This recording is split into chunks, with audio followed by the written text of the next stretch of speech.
I feel like one of the most powerful ways of storytelling is to finish it. You give that finishing touch, and for me, that finishing touch is transporting the viewer into a scene on how they can eat that food, how they would devour it. So, for example, if it is wild garlic soup, then maybe it's a rustic table with their family, candlelight, some pieces of sourdough, and making that effort to create that large storytelling where they can really feel transported. And again, it triggers that emotion of how they would serve that food or that ambition to serve that food for their loved ones. So that is really a secret weapon. If you have the time and you have the resources, then to go ahead and create that visual treat that ends the story on a high note for your viewer.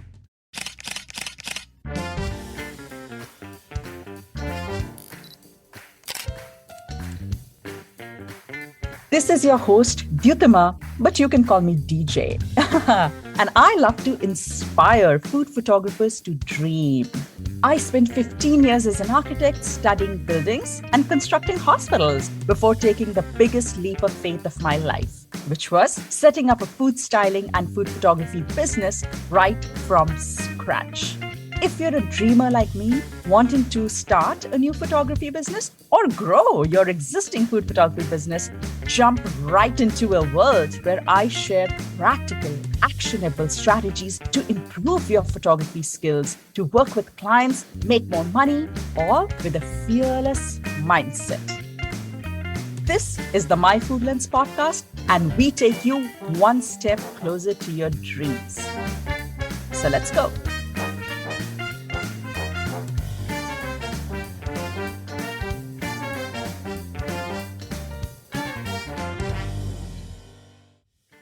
Let me just begin by saying that whether you're a food photographer, a blogger, or any sort of food content creator, today's episode is for you. You know, when we photograph food, like as food photographers, our number one job is what?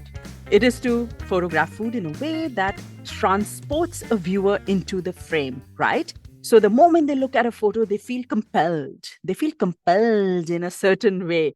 And that compelling feeling evokes certain desires, certain emotions. And that could be many different things depending on what is the purpose of that photo. All right. So, like drooling at a photo, I mean, that's a must. That's a given, right? That making food look delicious is our number one responsibility as food photographers, right?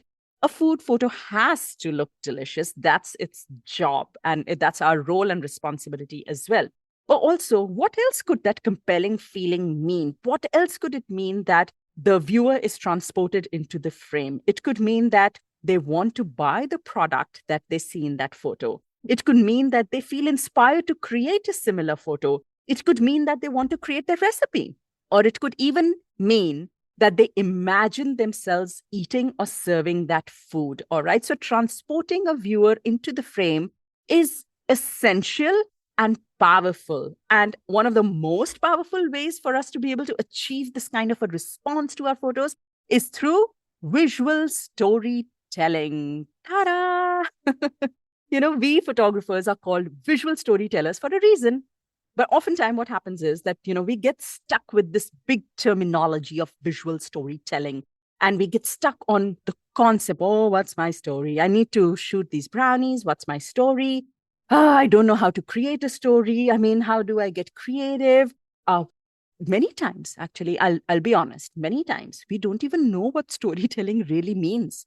It was definitely the case with me. I had no idea what visual storytelling meant. If someone looked at my photo and asked me, "Dutma, what is the story you're trying to tell?" I would be like, So for me, this concept of visual storytelling was too complex and too subjective, a bit vague. And it took me a long time to wrap my head around it and to come up with a system that actually works in a practical, logical way, in a way that you can replicate it for any number of times for any product.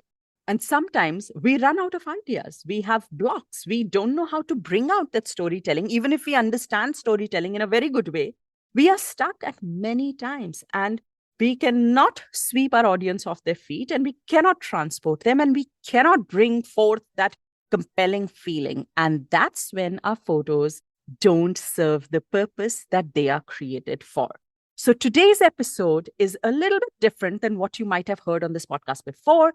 Today's episode is actually a recording of when I was a guest on the hotshot, very popular Eat Blog Talk podcast hosted by Megan Porta. Now, Megan was a guest on my podcast and she came and she talked about something which was amazing. And that was all about finding success without working too hard. And I was on her podcast and I was talking about visual storytelling.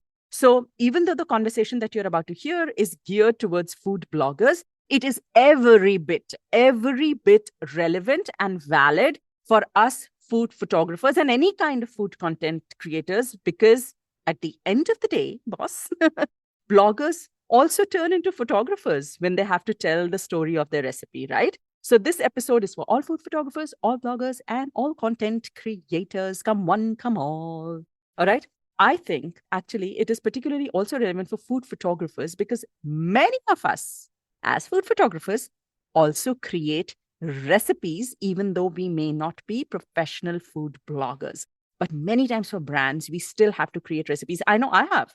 All my work in all magazines, most of them have been recipe work. And so what is the one thing that brands want? They want their audience to take action on their content, right? So if a brand is putting out a recipe, they want their audience to make that recipe, or they want their recipe to get more traffic, or maybe they want their audience to purchase the products that are featured or used in the recipe. Now, the one sure shot way to landing a client deal and making an impression is by having strong visual storytelling game, right? Brands want to work with content creators who know how to tell a story and can create a story from anything that they are given. And boss, after struggling for years, I can proudly say that I've come up with a system that can help you and has helped me create a story from anything that is given. So in this episode, you will get a ton of clarity on storytelling in food photography. You'll get a fresh perspective on it, one that you may not have heard before. It's a very different perspective, and not many food photographers talk about storytelling, drawing a parallel like you might hear today.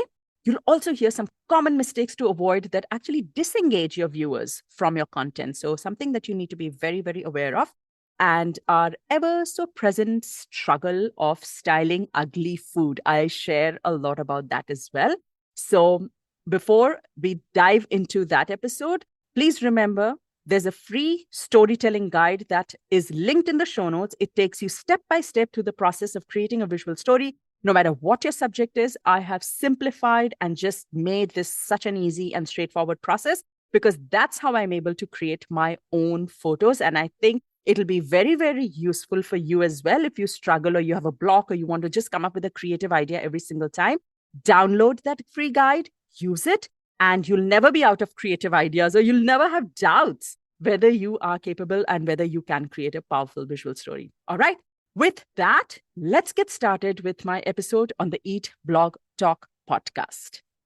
Dyutima, welcome to Eat Blog Talk. It's such a pleasure to have you here. How are you today? Thank you so much for having me, Megan. The pleasure is all mine. I'm super excited starting my day and super happy to be starting this way.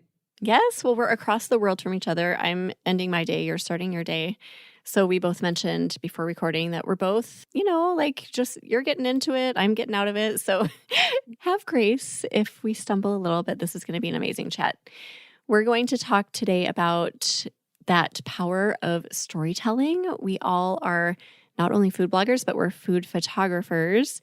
So telling stories through our food photos is a super important piece of that. And you're going to give us all of your expertise on that, Dyutima. And then also we're going to talk about food photography mistakes that might be hurting your blog and your page views.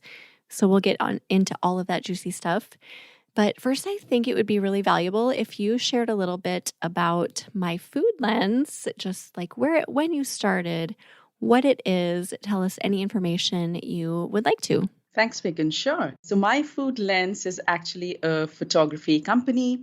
I'm a commercial and editorial food photographer, and I'm based in Singapore. And I also host a podcast called My Food Lens, which is all about food photography and business. I started about 5 years ago, and my transition has been kind of fun, crazy, wild, because I used to be an architect. And I just decided to start a food photography business because there was something in my gut that said, go for it. I'd actually taken a break from my architecture job and I was cooking a lot because I loved cooking a lot at that time. And that led me to Instagram. And Instagram led me to a job offer. Somebody wanted to pay me for a photo, and those photos were not even nice. So I was like, what? What is this? Well, is this a sign? I was looking for a sign, and I was like, maybe this is something. What if I give it a chance? And so I just, at the drop of a hat, decided to start a food photography business and see where it leads me. I gave myself a year's time to gauge whether it had potential or not. It's been 5 years. There's been no looking back. It's been a wild ride. I'm still here. So, yeah, I'd say it's gone pretty well. Yeah. And then when did you start your podcast?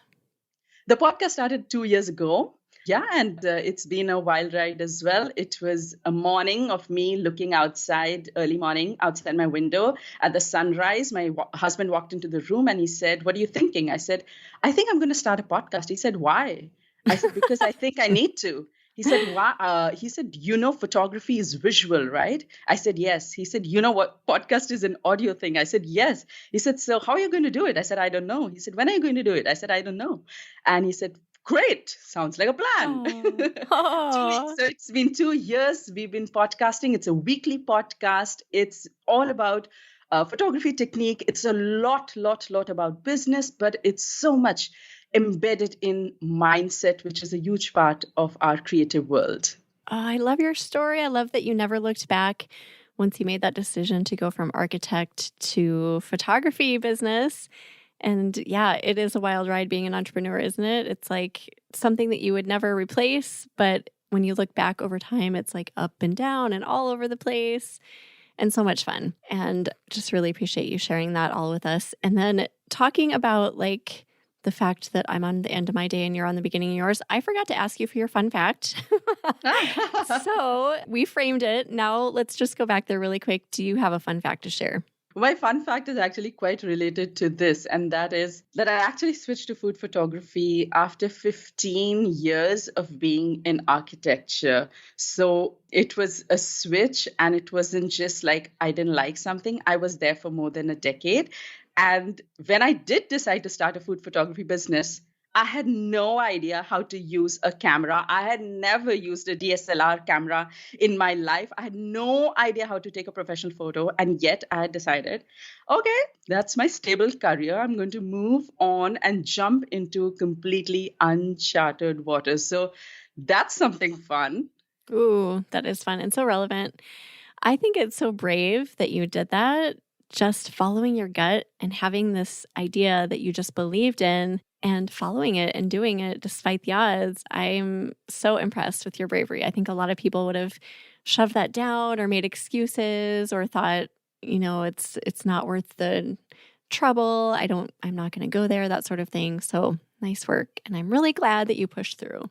Okay, let's talk about storytelling because as you know, food bloggers take a lot of food photography. Oh my goodness. The camera, the photos that we have stored in our cameras and on our computers are extensive. So many photographs.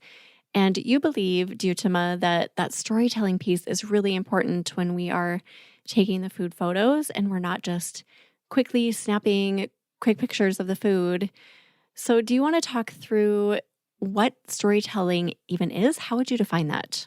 I love it. Storytelling is so deeply embedded in any creative's life. Like any artwork is storytelling. You look at songs, music, poems, everything is storytelling. So before I get into what it is for food photography, I just want us to kind of step back. And I love to explain storytelling in this way. And that is, imagine storytelling in a movie, imagine storytelling in a traditional sense. So if we just go back to that, storytelling is actually what? It's like, you're narrating a sequence of events, and you're narrating it in a very like flowing style, in a way that the person who's listening, who's viewing, it activates their imagination. And the thing is that when they are listening, when they are reading, when they are watching, they are interpreting it in their own way. It's based on their own experience, it's based on their own knowledge. And whatever is the completed story is actually very unique to them. So the thing about storytelling is that the listener or the viewer is very, very important, is as important as the storyteller. That is, I think, something that we just kind of have to keep in mind as we go through this conversation today. That is definitely the way I look at storytelling, that I'm always keeping my viewer in mind. Now, let's translate this into food photography. What would storytelling look like if we had to convert this traditional concept into our world? What it means is that, we are communicating powerful, beautiful photos that stimulate our viewers' imagination. So we are communicating our vision, we are communicating our emotion, but what we want is that the viewer should feel really transported into the frame. It should make them feel like they are part of the story. So that is the intention. And because food, we are talking about food here, I think some of the ways that we really can bring people into the frame or transport them is, number one, by making them drool. So create a drool-worthy photo that looks very, very tasty, or create a magnificent photo that makes their jaw drop. So that is another way to kind of, grip them. The other way is to inspire them. Create a photo that inspires them to go into the kitchen and cook, or create a photo that actually strums a little piece of their heart, where they can literally imagine how it would be to serve that dish to their loved ones at a dinner party, at an occasion. So there are different ways that we can transport a viewer just by communicating our own vision, our emotion. But the idea, the underlying idea of storytelling in food photography is that we have to activate the viewer's imagination so that they can create their own version of your story. That was so well said. I can tell that you just are so good with the words. Oh my gosh, I wrote all of these amazing descriptors down: emotion, vision, activate, imagination, drool-worthy, magnificent, inspire. And I think those are all things that we want to induce in our user so that they click over, not just give us, the clicks, but also are drawn into our content. Maybe they connect more easily with us as content creators. What are some other reasons why we should even care about this, why we should focus on storytelling in our food photos? Because at the end of the day, like bloggers, photographers, we are all creative people. We are artists. And, I believe that every creative work and every artwork has a story. You just need to tell it. So imagine that, okay, let's take an example. So let's say you walk into an art gallery and you're seeing a painting and it's beautiful, it's great. You move on. But then you stop at a painting that's made you think. You're looking at it and you can kind of feel like there's a story. The artist is trying to tell you something. You're drawn into it. Not every painting is like that, but there are paintings that would make you feel like that. And immediately when you stop, when you're into that, into your world of imagination, you're connecting the dots. Suddenly the painting becomes even more meaningful to you. It's memorable to you. You kind of value it a little bit more. When you walk out of the gallery, you remember it. That's what we want. We want to be memorable. We want, that connection, like you said. So the best and the most effective way I feel to create that connection with the viewer is through storytelling, because, we don't just want them to come back for one recipe, take a look at a recipe and go back. We want them to be there for who we are, what we do, and how we do it. Food bloggers put in so much time and effort. We want it to bring those returns, right? So when storytelling is done right, it can be, emotional, it can be visually stimulating, it can be inspiring, it can be immersive, and it can create a connection at such a deep level that it creates a bond between the viewer and the blogger. And We are anyway doing the work. You're anyway putting in the effort. You're creating the recipe, you're testing it, you're taking the photo, you're creating your blog post, you're writing it. So if you just put in this underlying idea of conveying that story, that sequence of events, taking the viewer on the journey, you can actually double the impact of your photos and have bigger results just by bringing in that small element into the work that you're already doing. So I feel like it's really important as part of any creative work. I feel like there's so much creative opportunity there for us because as you're talking through that, I was thinking, well, we write out stories too, but that doesn't lend for as much creativity when people are reading it, right? Like you're telling a story and you're kind of telling people how to interpret what you're saying. But with the visuals, I love that you use the art gallery as a visual because I am an art major. I was an art major in college. Oh. I interpreted all of literally every piece of art ever in existence. And that activated my imagination. And like you said, you go in and you're like, oh, I kind of sense that there's something going on here. Like the artist was trying to convey something. Now, what is it? And then you dig deeper and you feel more involved in the process of creating whatever it is that the artist was trying to create, right?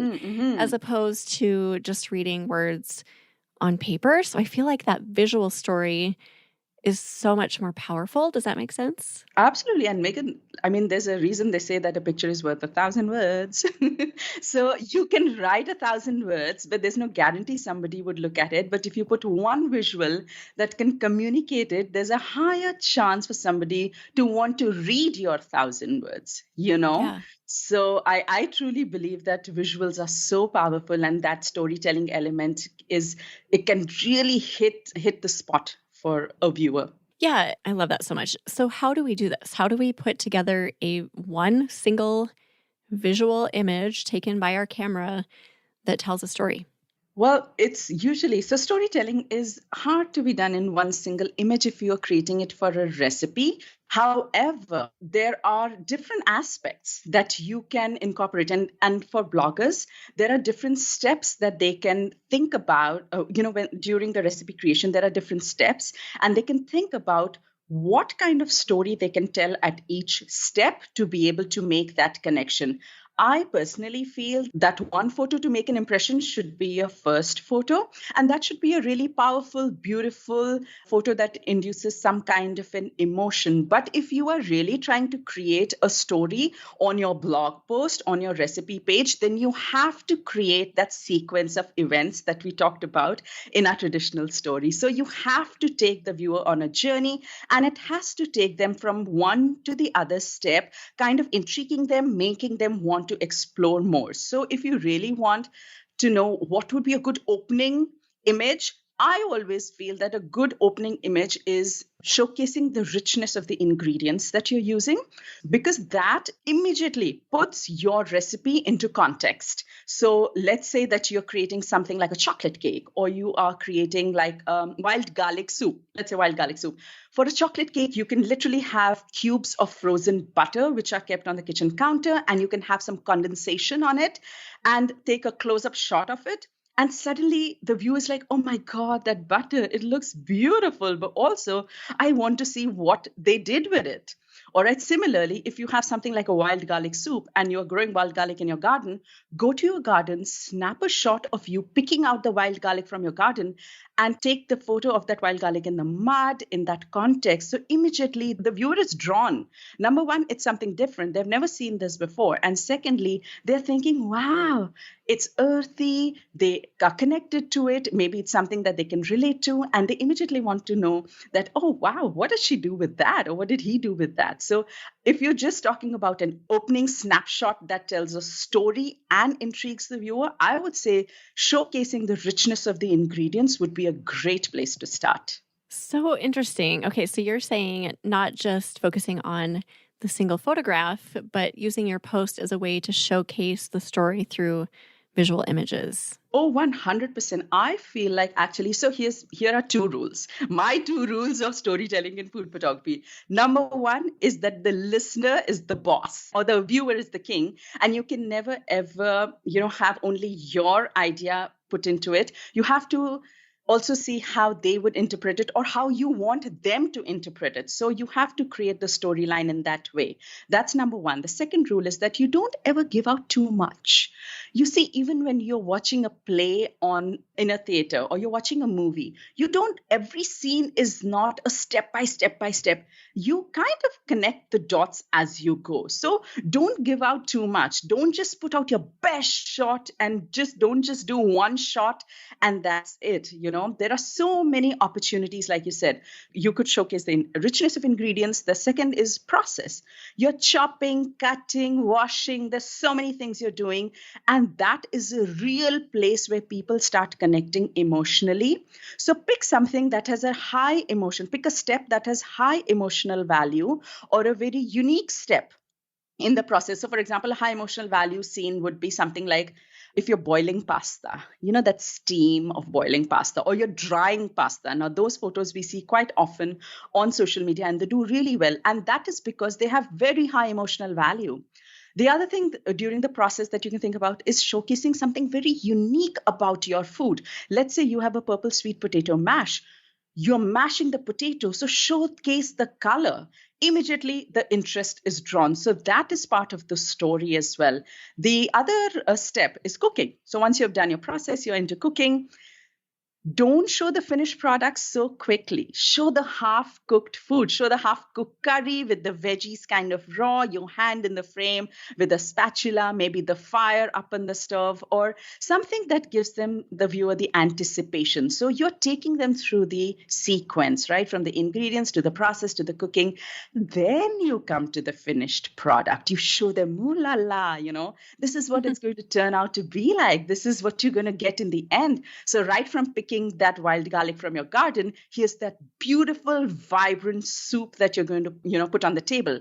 And I actually have a secret weapon. I feel like one of the most powerful ways of storytelling is to finish it. You give that finishing touch. And for me, that finishing touch is transporting the viewer into a scene on how they can eat that food, how they would devour it. So, for example, if it is wild garlic soup, then maybe it's a rustic table with their family, candlelight, some pieces of sourdough, and making that effort to create that large storytelling where they can really feel transported. And again, it triggers that emotion of how they would serve that food or that ambition to serve that food for their loved ones. So that is really a secret weapon. If you have the time and you have the resources, then to go ahead and create that visual treat that ends the story on a high note for your viewer.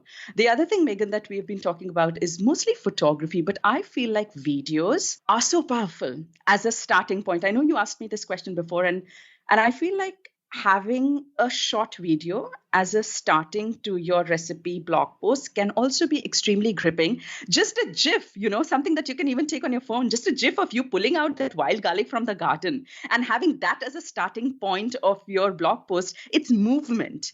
And movement has a different kind of an impact on a viewer. So tap into the power of videos, GIFs, very, very short videos, and play around with stills and movement to create that storytelling and take that viewer on that journey. So there are so many opportunities in a recipe post because food is so powerful by itself in emotions. Oh gosh, you're so right. And I feel like we're also focused right now on the writing piece of it because of changes with Google and SEO strategies and how we should write, how we shouldn't write, blah, blah, blah. So that is a main focus right now. But I just love this opportunity to tell a story additionally, not just through the words, but through your photos and images, videos too. Love that you mentioned videos. Mm-hmm. And as you were talking, I was imagining a post. I'm not even looking at anything right now, but just your words were so compelling. I was thinking through just creating that intrigue, setting the stage for the story you're about to tell visually, starting a story with maybe an image that really draws people in, and then, just continuing to create that intrigue to pull people through as you're making the recipe or telling the story about, the ingredients, the process, etc. So I think this could be a really powerful way to add complexity to our posts right now because, like I said, we're really focused on the words at the current moment. And I feel complexity, but also a bit of relief. Relief. Yes, yes. Yes, just in the design of your page, just in the sense of, giving someone a little bit of relief from those words to visual and giving a bit of relief from the visuals into the words. So that segue is also a large part of taking them through that journey. Oh, so well said. I was also thinking about a lot of my posts. So this is something that I've done wrong a lot. I have not told stories. I've just gotten in the habit of taking hero shots, putting them in. Maybe they look a little bit different, but they kind of look the same. Putting like four of the same-ish hero shots in the same post. That is not storytelling. Would you consider that a huge mistake of mine? Not just yours. I didn't say it, Megan. You said it. I didn't say it. But no, but I completely agree with you that, you put the same version of the same photo, people see two and they feel like they've seen everything. Yeah. They don't want to look any further. So that's just one. Actually, I feel like that's just one miss in the opportunity of tapping into storytelling. That's one miss of, putting one shot or one or five versions of the same shot where you're just completely losing onto opportunity. There are definitely other misses that we can have. Yeah. And I think the number one miss that I see is the disconnect. So basically, storytelling is all about being cohesive. You are taking the viewer on the journey. They are connecting the dots. But if your dots are not connecting properly, they are not going to be able to do it. And what I mean by that is, let's say that you're creating a rustic soup. Don't go ahead and use props and settings which are very lush, fancy. Don't use kind of colors that don't connect back to that rusticness of the food. So connect your mood, connect your props, connect your photo in every single aspect to the hero, to the subject. So that disconnect, the moment the viewer sees that disconnect, they have lost the faith or they have lost that connection that they were having to your food. So that could be another miss. That make sure that if you're rustic, then your photo is rustic. If you're creating something lush, then your photo looks lush. The other one could be, too long, like you said, Megan, like you're putting in too many words. But also, photographers are passionate, or maybe you've put in a lot of work in taking photos and you're putting all your life's work into that one post and you're putting 20 photos so that the viewer can just enjoy. It's like a photo album of, everything that you've done in that recipe. Not okay. You have lost their interest. So too long is also a problem. Yeah. The other one is too short. Yeah. So what if you're not telling the complete story? You have something so important. You've said something so compelling in such a compelling way in the beginning, but you've not finished it. So, and that is partly tying into what you said, Megan, of putting one photo in 5 different ways. That's just too short. You have not given them the dots to connect. And the last one I would say is a big mistake and a big misconception about storytelling. And that is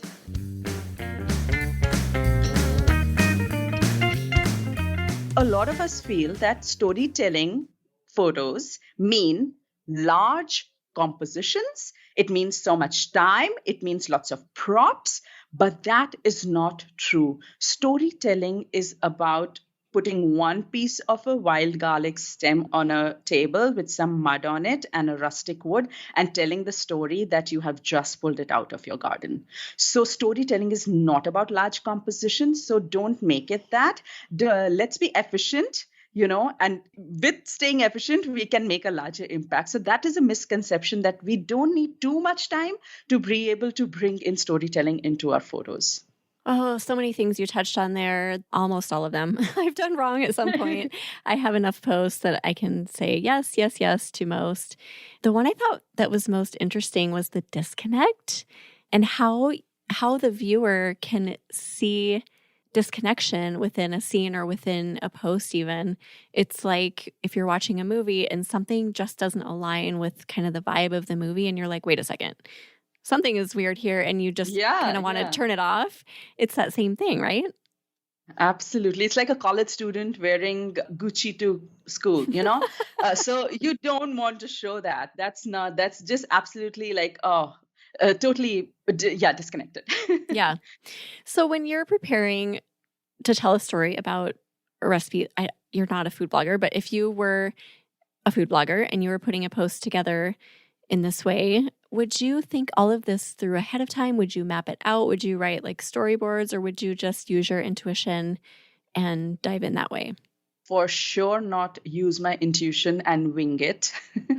Not at all. And that is because I feel like, whether it's food photographers or food bloggers, we have so much to think about when we have to put out that one post, right from creating the recipe to cooking the food, buying the ingredients, testing it, taking the photo, creating the blog post. There are so many steps that are involved. And this is just the bigger picture. But if you just look at photography, and even if I have to buy food and have ready-made food in front of me to be able to shoot it, I would not wing it at all.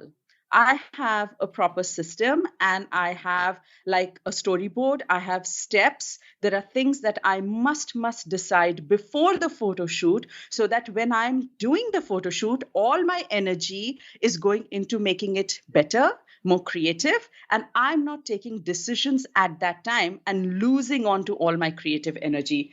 I feel like prepping ahead, planning ahead, and knowing exactly where you're going to start your photo shoot is so critical to be able to actually create a good product. Yeah, and making sure that everything is connected. So that means food, props, vibe, scene, every component is pieced together well. 100%. I've actually created a document. It's called the 10-step photo shoot, where I take photographers and bloggers through the 10 steps that they must have in place before they even get in front of the camera. What they do before, what they do during, and what they do after. I am a huge planner, and that is because I know how it feels when you spend so much time cooking something, you put it in front of the camera, and you are tired. When you're tired, you're not going to be creative. When you're tired, you're not going to want to do your best. When you're tired, you care two hoots about storytelling, right? Yeah, so that tiredness is just such a big part of how much work we have on our plate, and so planning is key. I like that. Where can people find that? Dyutima, is that something that you share with people? Yeah, it's a free resource, so they're more than welcome to download it. I'll send you the link. Yeah. Amazing. Yeah, I think a lot of people would be interested in that, especially since you're making such a great case for thinking through things ahead of time. I've never done this. I had a videographer come to my house for a couple of years ago, pretty consistently. And one of the things that she did that was amazing was she would put these storyboards together for her videos. And I remember thinking, who in the world plans that much ahead before they do things? But I was so impressed by it. And it really helped her stay on track. And like you said, it just helped her to connect all the pieces. We have the same vibe going on. We knew which props to grab, that sort of thing. Mm-hmm. But my mind was blown by that, the fact that somebody would think through that. But it's incredible. It's a powerful practice. It takes time up front. You need to spend, maybe 30 minutes, 40 minutes up front. But if you're willing to spend that time, it's going to save you hours the next day when you're at your photo shoot. Yeah, totally. All right. Anything else you want to mention about storytelling, why it's important for food bloggers? I do want to ask you about some food photography mistakes, but I want to make sure we've touched everything that you want to in the realm of storytelling for our food photography. I think the only one thing that I would like to add is that, I feel like this is something I struggled with, and that is just understanding what is storytelling, because storytelling is very subjective. It's a very broad term, and I feel like it's really hard for a person who's scientific, logical, for their brains to kind of process this very open-ended. And so I struggled a lot. When I would take photos, I would be like, I don't even know if I'm telling a story. I can't, if someone asked me, what's your story? I could never express it. There was no way that I could put it into words and tell somebody, here's my story. It is really hard. And I feel like someone who's not into that habit, it will be difficult in the beginning. So I just want to leave a little fun thing about storytelling, something that helped me a lot.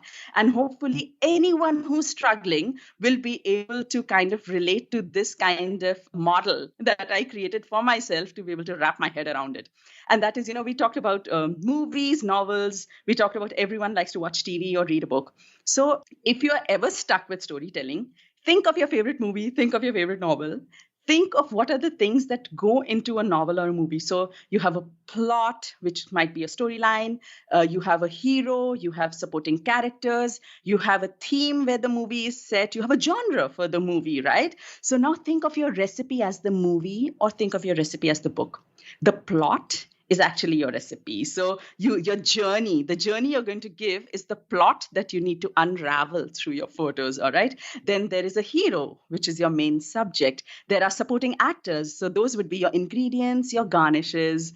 And then there is a theme. So the theme could be a dinner table. It could be Christmas. It could be an occasion that you're creating the recipe for. And then there's the genre. So in movies, we would say comedy, thrill, but in storytelling, we would say baking, grill, all those kind of things. So I feel like just unraveling your entire recipe as a movie, think of it as people, plot, theme, occasion, take those elements, weave them into a visual, and just unravel your recipe so that the viewer can connect your dots. If this is something that can help you understand and wrap your head around the idea of storytelling, well, then it definitely helped me. So I just wanted to share this. Yeah, that's so helpful. Instead of just having your main character like turn a quarter inch, take another picture, turn the other way a quarter inch, take another, it's like the same hero shot taken over and over. Involving that whole movie concept is so cool. And I can see where people would, think through it in advance and create just this beautiful movie, a well-developed scene that people want to look through and experience, right? Absolutely. Yeah, that's so cool. Okay, so let's talk about food photography mistakes. I mentioned a few of mine that I've made over the years. Do you feel like there are things that you see on a page when you're looking at, let's say, a blog post for, I don't know, what have you mentioned? Soup. You said garlic soup. That makes people just click away and they see the photos and maybe they're just done?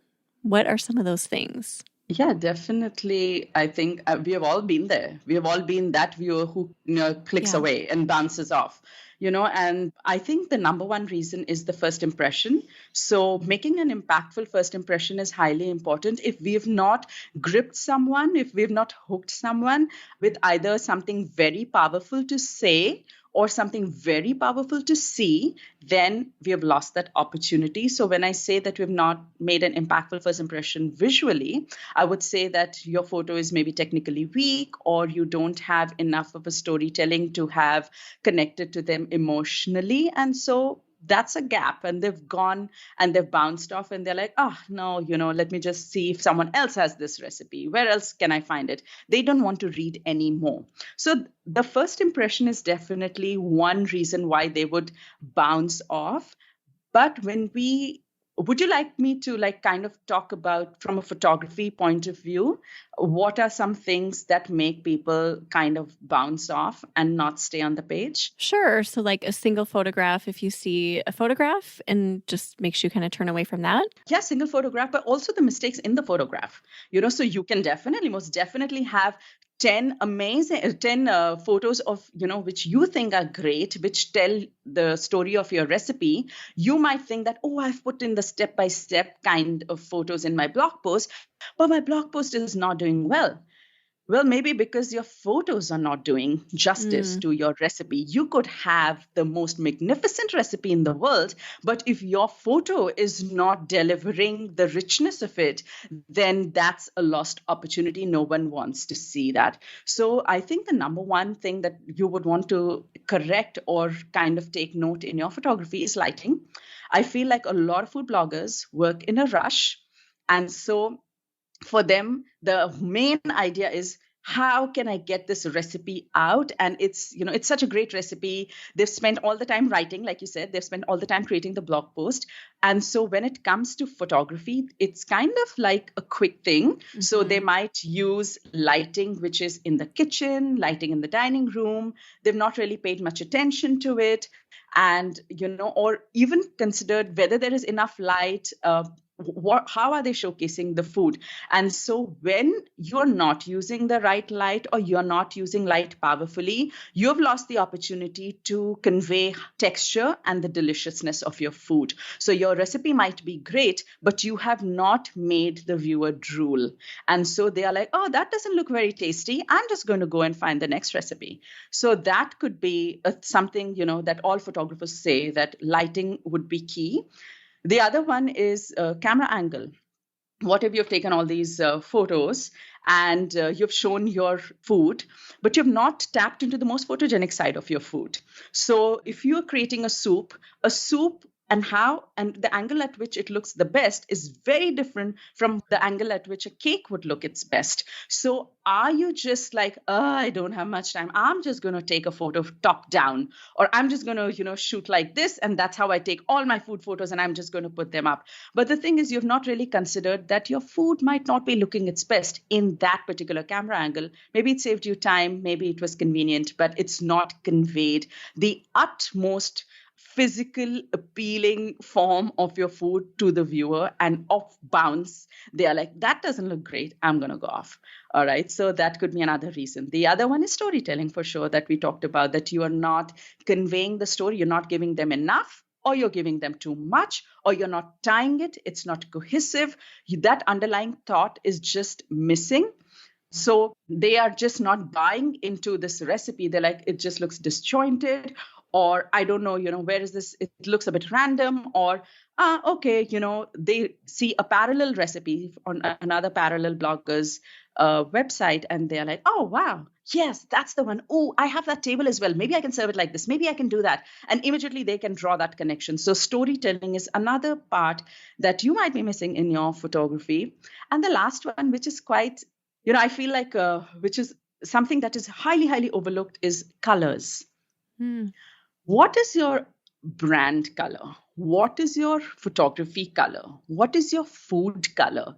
How are you cohesively tying them all into your posts, or, when someone comes onto your page, how do they feel about colors? So a lot of bloggers actually have a very distinct style of photography, which actually ties into their branding, their personal philosophies, or, the way that they just generally see art.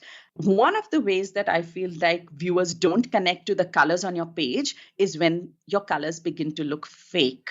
And that is a point of disconnect as well. So our editing is as important as our photo taking. So sometimes we tend to oversaturate green color. I've seen that especially in soups and salads, that the green just does not look real. That can kill it. That can really kill it for a viewer, because you might have made all the effort in creating all these photos and your recipe, but when your colors are not right, it immediately stands out as not authentic to the viewer. And they are not buying into what you are trying to tell them. It just makes them, pull back a little bit and off they go. So I feel like color is another thing that's a bit overlooked, in this. I absolutely love everything you said. The color thing, I can relate to that. Seeing a photograph of some sort of food that just has like too bright of colors, or maybe it's like too contrasty. Exactly. Like the whites are way too light and the darks are way too dark, and it's not natural. It was really edited. Yes. That is kind of a turnoff for me. Correct. And I feel like, especially like as a photographer, maybe that's my artistic style. But as a blogger, that's not what I'm doing. I'm not creating artwork. I'm creating something that is very relatable. And we are drawing that connection. So this is a point of disconnect when you say that, it doesn't look natural. The person feels that they can't create it. This is not what they can achieve. This is not what they can do. So maybe this is not for them. Yeah. I have a question for you about kind of ugly food, that brown, like maybe a brown casserole that's just looks like a lump on a plate. And it's really hard to tell a story about something that just kind of looks unappealing. Do you have any recommendations for how to tell a better story with food that isn't naturally appealing? For sure. There are, at the top of my head, I can at least come up with three different ways of, making brown food look beautiful. Number one would be to really go up and close, because the thing about brown food is that it's usually very tasty. If you think of any brown food, like a casserole, it's really tasty. Delicious. Yeah. Exactly. So when you go up and close, and maybe you can show the layers, you can show the crust or the color of the crust, a nice macro shot using some good lighting can be a very powerful way to showcase ugly food. Because when does it look ugly? When you're seeing it in totality, when you're seeing the full thing and you're like, it just looks lackluster. But when you're really going up and close and you have those beautiful highlights falling on it, it can look glossy, it can look shiny, it can show you a lot of the texture in the food. And that could be one way of going up close and doing a macro shot. The other way that you can make something look very appealing is using the secret weapon that I talked about, and that is creating a large composition. Ugly food is ugly because you're looking at that from that perspective. You put a casserole on a table, you put a glass of wine next to it, you have a hand coming in that is slicing, a bit of that casserole. You have a plate on which one slice is already served. Immediately, the focus is not on the ugliness of the food. The focus is on the experience of the food. And we all know that food, brown food especially, is so tasty that the viewer is not even paying attention to what it looks like. They are just thinking that, wow, I wish I could make this. I wish I can serve this. Oh my God, that must be so delicious. There's a family sitting, there's all these emotions that are being triggered and evoked by that image. So that would be the second one, that create a larger composition, tell a story about the experience of having the food rather than focusing on the ugliness of the food. And the third one that I would say is tap into the power of color. So a brown casserole or brown food can immediately pop with the power of a beautiful garnish. Think of edible flowers, think of green herbs, think of maybe even just browning the crust or getting a bit of cheese for the texture, just something on top. What that does, it immediately creates a contrast between your brown and especially brown with green. I feel like that's a color we see in nature. It is such a powerful combination for somebody to connect to emotionally. So if you're ever stuck with brown food, I do that a lot for my clients. I have ugly brown food that I have to photograph for food packaging. So you can imagine how tough my job is. And we can't create large compositions. We have to go very up close because we have to show exactly what the food looks like. And my go-to is a beautiful green garnish. And the moment you hit it with light and you make sure that your editing is right with color, the brown and the green looks beautiful. So yeah, those would be three. Oh, I love those suggestions. And these were not in our notes, so you came up with that off the top of your head. Amazing. My favorite of those was just using storytelling as kind of a way to distract from the fact that it might not be appealing visually. Mm-hmm. And focusing on the story, the scene, the fact that there's a hand reaching in and maybe breaking a loaf of bread open or something like that, that's what's appealing. So yeah, something I've really never thought through, but I love that suggestion. And if I may, Megan, I would say not distract, but that is what I would feel about food, that what is the power of your food? So when we're talking about the movie and the hero, what is the power that we are tapping into? Is it the visual appeal or is it the taste and the flavor? When it is the taste and the flavor, that is the main focus of the food. That is the point where I would create a composition or a photo that highlights the experience of eating that food. So it wouldn't be distraction. I would say that maybe it's the power or the strength of that food that I would like to highlight in my photo. So knowing what to highlight. Exactly. Not distracting from. Absolutely true. Right. Okay. Love it. Is there anything else along any of the topics that we've discussed, Utama, that you would want to cover before we start saying goodbye, whether it's a food photography mistake or something about storytelling? I think we've covered a lot. I'm sure everyone's ears are buzzing. Yes, I just looked at my clock and I can't believe 47 minutes have passed since we started. This was so fast and so fun. Thank you so much for joining us today and for sharing so much value. Absolutely. What a pleasure. I love talking about this. And so thank you for having me. Yes, you can tell it's definitely a passion of yours, which makes it even more exciting. Do you have a favorite quote or words of inspiration to leave us with today, Dyutima? Most definitely. It's not earth shattering, though. It's quite, but I find that it is very helpful, especially for us creatives. It's a quote. I don't know who said it first. I heard it from Jamie Kern Lima. She's the founder of It Cosmetics, and she's one of the world's first billionaires. And I love it. Ever since I've heard it, it's kind of embedded in my heart. It says, rejection is God's protection. For me, these words just give me so much strength whenever I'm in a situation that doesn't work out, which in the creative world is so common. And I always feel that if something's not working out, it's because the universe is kind of protecting me. And whenever there is a no, there is a client who's saying no, a project that doesn't come through, a situation that doesn't turn out the way I want, I just always remember that rejection is God's protection. Oh, not earth-shattering, but so powerful. How often do we look back and say, thank goodness that didn't work out because ... right? Absolutely. I love that. Well, we will put together show notes for you, Dyutima. And if you want to go look at those, you can head to eatblogtalk.com/myfoodlens. Tell everyone where they can find you, talk about your podcast, and anything else you want to mention right now. For sure. You can come hang out with me on Instagram, where I am present a lot. I'm at Dyutima_myfoodlens. You can also go check out all our free resources, our blog posts, our podcasts on our website, My Food Lens. Of course, our podcast is also called My Food Lens, and you can tune in on all major platforms. If food photography, business, or creative talks are your jam, then definitely tune in. I also have 2 free resources. I think one of them is what Megan mentioned, the 10-step photo shoot. So I'll make sure that they have the links in the show notes. The other one is called the 5 steps to storytelling. It's 5 steps that can take you to create powerful visual stories for any food that you have on your table.